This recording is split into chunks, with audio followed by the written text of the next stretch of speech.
Today, it is surprising that violence is associated with Islam and Muslims are labeled as terrorists.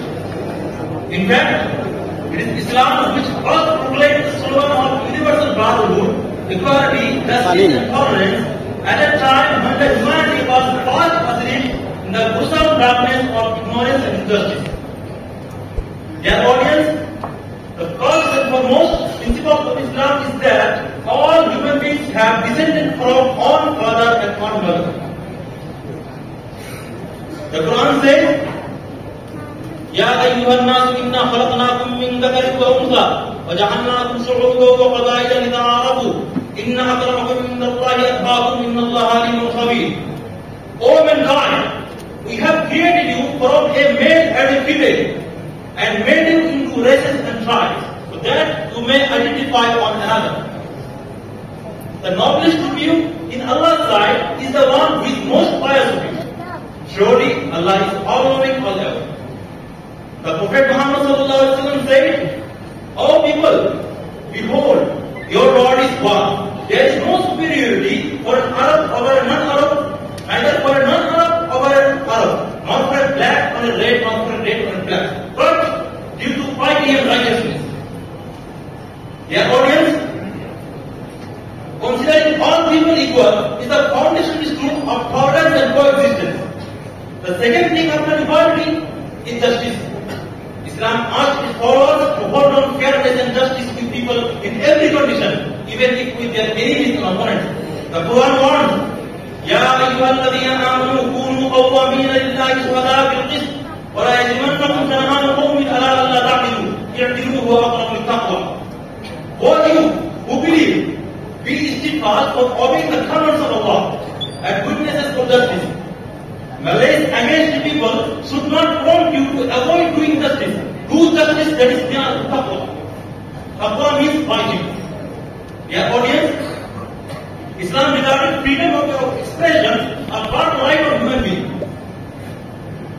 and found force oppression as unfair and unbelievable. Islam utterly opposed conversion by force and calls those to accept Islam due to any force, fear or belief as not. It means hypocrisy. Islam commanded Muslims to observe tolerance and good conduct with people. The Quran taught Muslims to behave the non-Muslims with tolerance, good conduct and politeness. Leave alone the common people. Islam taught tolerance to such an extent that it asked Muslims to have good conduct even with enemies. The Quran says, وَلَا تَسْتَوِي الْحَسَنَةُ وَلَا السَّيِّئَةُ ادْفَعْ بِالَّتِي هِيَ أَحْسَنُ فَإِذَا الَّذِي بَيْنَكَ وَبَيْنَهُ عَدَاوَةٌ كَأَنَّهُ وَلِيٌّ حَمِيمٌ. Good and evil are not equal. Repel evil with what is best, and you will see that the one you had mutual enmity with him will turn as if you were a close friend.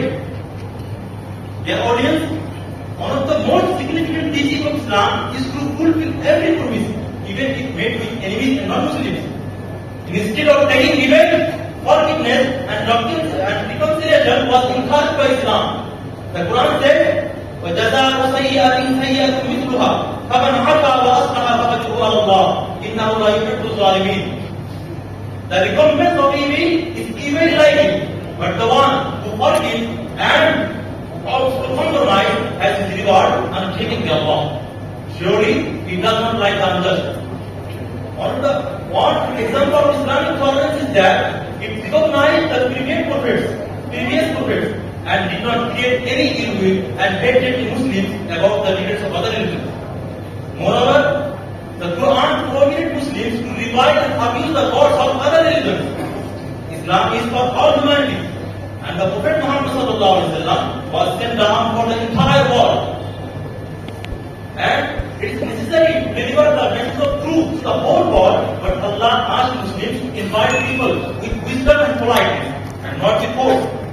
In short, Islam has matched the teaching of tolerance, and it is a historical fact that Muslims throughout their history have exercised maximum tolerance with their fellow non-Muslims. So, it is totally unjust and misconception to associate Islam and Muslims with intolerance and violence. Here I conclude my talk. I thank all of you for listening to me very quickly and patiently. And have a good evening.